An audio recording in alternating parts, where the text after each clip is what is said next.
This is the school. It's right on the front line. Some 2,000 people lived in this village, and the church is destroyed. Nobody's here now. There's a huge firefight here. And that building, my grandmother and grandfather lived there, and my father actually was born in that village. But some part of my relatives were died by Russian killers. Terrible. Right. Well, it's horrific, really. I mean, this is happening in Europe. You know, people complacently thought we'd never have another war in Europe, and many nations stripped out all their armed forces. And what we're actually seeing here is people fighting for their lives, for their freedom to have their own nation and not to be imposed on by another's. They've been brutally invaded by Putin. You don't understand the brutality of it until you see it. Whole blocks of flats, tens and tens and tens of blocks of flats just bombed. They weren't a strategic military target, they weren't anything except strategically bombed as homes. And if we take a minute to think about that, it's just so horrific.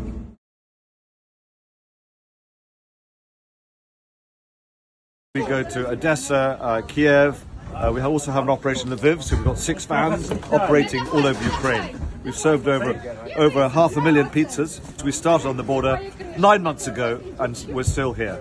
And it's thanks to the amazing team of volunteers, Tom, Audrey, and Kevin, who are the mainstays, and Olya, and then all the volunteers that come and go, that keep this operation going, and the most serving these most remarkable people, and that's what they are. They're remarkable, and the lesson of resilience that we have learned from these people. I've come all the way from London with Judith Cummins over there, who's a lady colleague of mine.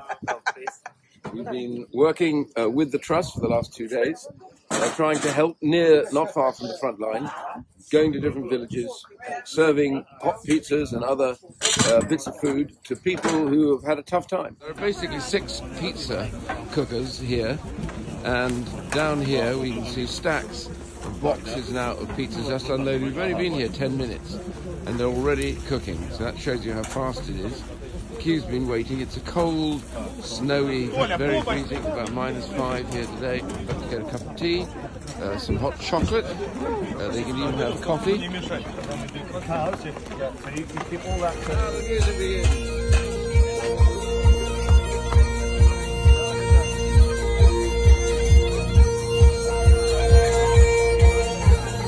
Gets them all jolly and happy, and even though they're freezing cold. The reason why Judith and I have come out is because we don't want anybody at home to forget. Whilst we all find it tough, this is life and death struggle.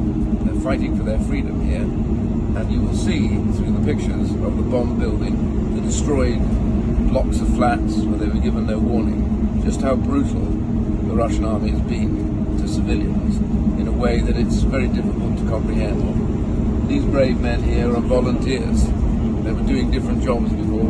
They're now soldiers, and they've lost many of their colleagues trying to defend towns and cities. So it's a real privilege for us to be here, and they love the way that we in Britain have supported them. So this Christmas, let's not forget them. We have them in our prayers and also in our thoughts.